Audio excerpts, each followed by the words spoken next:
Bon, salut à tous. Ça va faire un petit moment déjà qu'on s'était pas retrouvés. Il se peut que la dite vidéo La Liberté selon Sonic n'ait un peu de temps à sortir. Pourquoi? Parce que j'ai littéralement trop la flemme de l'écrire. Ah non, mais y a pas de blague. J'ai la flemme d'écrire cette vidéo et la panoplie de vidéos que j'ai annoncées durant ce post qui me hante. Alors pourquoi ça? En soi, j'ai des bonnes stats pour un début hasardeux et j'ai limite un tout petit public qui commence à s'installer. Pourquoi je ne continue pas?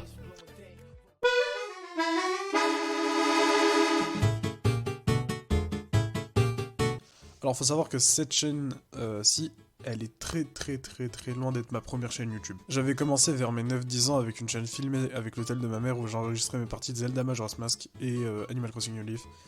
Là pour le coup j'étais très régulier et je me souviens que mes vidéos dépassaient pas les 20 vues. Ce que je trouvais ouf pour l'époque tout de même. Ensuite j'ai fait passer ma chaîne dans une putain d'usine nucléaire pour la transformer en une vraie chaîne gaming et c'est là qu'est né Quailox, en outre ma première chaîne YouTube. Je faisais donc des vidéos avec mon ami Malcolm.exe, anciennement Darscope, sur Fortnite, et je faisais des vidéos Minecraft montées sur Power Director. Je faisais mes miniatures sur Paint, et je filmais mes games Fortnite. Étonnamment, j'apparaissais plus souvent sur des vidéos de Malcolm.exe qu'on a supprimé aujourd'hui, pour des raisons évidentes. En bref, j'étais vraiment amoureux de YouTube, et je voyais plus ça comme un moyen de m'amuser avec mes potes et partager ce que je fais. L'idée de faire de la critique m'était déjà venue de base pour critiquer, et créer un petit drama avec mon pote Malcolm.exe, très bon souvenir, et surtout je m'inspirais de Coleman le Grand.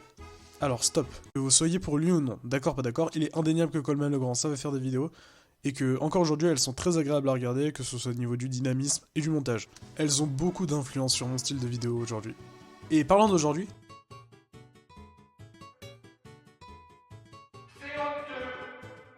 je suis pas un mec méchant. Voilà, en fait, on pourrait penser le contraire à cause des deux vidéos que j'ai fait sur Sonic, mais non. Dans Sonic Unleashed, l'art des aigris, je suis plutôt salé à l'égard d'un youtubeur appelé Punky, qui a fait une vidéo honteuse sur Sonic Unleashed.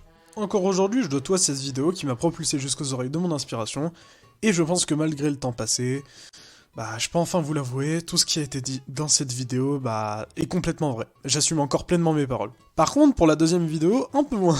Ma deuxième vidéo critique d'un youtubeur, mon dieu ce que je déteste cette phrase, est beaucoup plus salée et méchante que celle pour Punky. Je parle de Yajinaliz, un petit youtubeur qui avait fait une vidéo sur Sonic Adventure 2, expliquant pourquoi le jeu était une bombe et pourquoi il est surcoté. Je tenais donc à présenter mes excuses. Oui, présenter mes excuses. J'ai été beaucoup trop méchant avec lui alors qu'il n'était pas dans l'optique d'insulter ou de rabaisser qui que ce soit, et que contrairement à un autre, il fait pas passer sa vidéo pour la vérité suprême et signe de véracité ultime. Cependant, il y a encore beaucoup de points durant la vidéo qui sont toujours d'actualité. Par exemple, l'histoire qu'Eggman, son plan est mal foutu, ça marche toujours, et surtout vis-à-vis du gameplay. Et surtout Shadow. Non, par contre, la totalité des gens qui défendent la théorie du oui, mais Shadow ressemble à Sonic. Non, arrêtez. Ça, par contre, ouvrez les yeux par pitié une bonne fois pour toutes. Ah oui, et pour ceux qui pensent que j'ai incendié Esquive la boule de feu, je tenais juste à vous dire que j'ai mis un tout petit sous-titre pour dire que je ne le pensais pas et que j'avais rien contre lui. Alors merci d'arrêter de m'écrire un pavé pour m'expliquer que ce mec est un génie alors que vous avez juste mal ouvert vos yeux. Bref, ma chaîne malgré tout explose de fou et j'ai d'assez bonnes stats pour seulement 400 abonnés. Alors pourquoi j'ai la flemme ?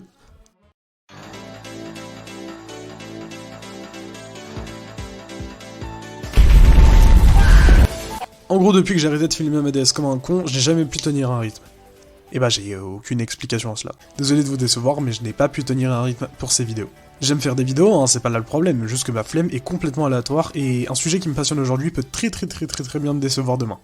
Alors en plus ces derniers temps, j'étais chargé en examen, je n'avais pas du tout la tête aux vidéos. Voilà, donc x3 et sur 3 vidéos. Je sais que je suis pas Squeezie et que personne ne me salue le matin pour aller au taf, que je n'ai pas un drama toutes les 2 secondes.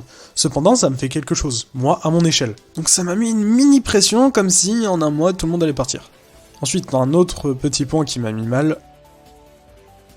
Attends. Je vais être honnête pour boucler la boucle. Oui, je sais. Alors, j'avoue que ça me fait plaisir de voir que je le copie bien, car visiblement on parle de moi sur certaines vidéos et qu'on me rappelle à chaque fois dans mes commentaires.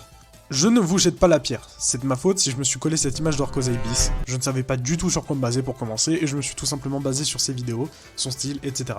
Mais bien sûr, toujours gardant cette petite touche salée, car ça ne vient que de moi et pas de lui.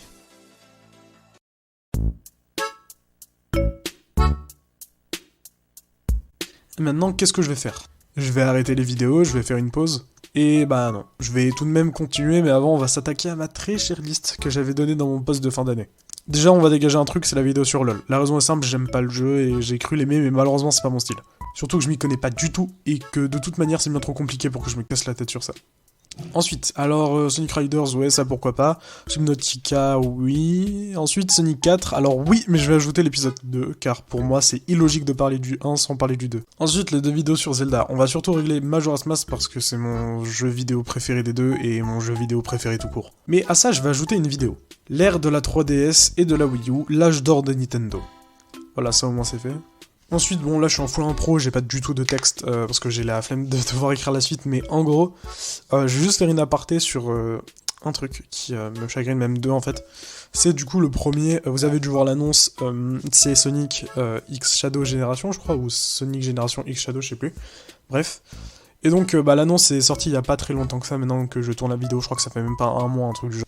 Alors je vais juste me stopper encore une fois parce que, non vraiment je parle pendant plus de 10 minutes et je sais que vous ne voulez pas m'entendre bégayer pendant 10 minutes, alors je vais résumer ici. Premièrement, je pense qu'on n'avait pas besoin d'un remake de Sonic Génération, car le jeu est déjà magnifique de base et les problèmes se comptent sur les doigts d'une main. Et vu comment Shadow se joue, sa physique semble être reprise de Forces. Je suis pas contre l'idée, en soi je m'en fiche, si ça permet de faire découvrir Sonic Génération à plus de gens, pourquoi pas. Mais d'autres jeux auraient été beaucoup plus appréciables. Deuxièmement, je voulais juste faire mon petit coup de gueule sur Ian Flynn, le scénariste de Sonic actuellement, et qui commence à me faire peur car il a dit que l'histoire de Sonic, pas juste des jeux, mais vraiment Sonic la licence, se déroulait sur environ 7 mois. Like everything that has happened since Sonic Adventure to now has happened within the space of like a year and a half. Ça veut donc dire qu'un jeu comme Sonic Forces qui dure chronologiquement plusieurs mois, tout ce qui s'est passé avant a été fait en quelques mois seulement. Je ne vais pas plus expliquer pourquoi c'est complètement débile, mais juste que j'ai pas envie que Flynn devienne un pont de taquégraphe. Je sais que c'est sa vision, son histoire, et que c'est lui le scénariste, merci. Mais ce serait très agréable d'éviter des erreurs pareilles. Voilà, c'est tout. Donc voilà, c'est la fin de la vidéo, j'ai plus rien à dire. J'espère qu'on se retrouvera très vite pour de nouvelles vidéos. Et sur ce, je vous dis à la prochaine. C'était Zitake. Et non, du coup, bon on va pas s'arrêter maintenant en fait. Là, donc là, je suis en full impro. C'était juste pour vous faire une petite pub pour mon ami Malcolm.exe, j'en ai parlé au tout début de la vidéo, celui avec qui je faisais mes vidéos à l'époque. Aujourd'hui, Malcolm.exe, il s'est extrêmement bien amélioré en montage, il fait du point .exe, donc c'est-à-dire des edits sur des jeux vidéo, etc., qui sont complètement what the fuck. Et il est aussi monteur professionnel, donc c'est-à-dire que si jamais vous voulez avoir tout simplement un monteur pour monter vos vidéos, il est disponible, son portfolio est en description, et je vous mets sa chaîne directement dans la description aussi. Cette nuit, à minuit et demi, j'ai eu la motivation pour lire un chapitre de 40 pages. Du coup, j'ai pris ma lampe de lecture, j'ai fait hop. Il a eu la motivation du feu. Parce que aussi, il a une chaîne Twitch, on est en live dessus la plupart du temps, on fait des lives sur Warzone, sur Fortnite, etc. Donc si jamais vous voulez être là, c'est parfait, n'hésitez pas à passer la bise, il est en train de grimper en abonnés, c'est grave cool. N'hésitez pas à l'aider. Bon, maintenant on y va pour de vrai cette fois-ci, je vous dis à la prochaine. Salut, salut!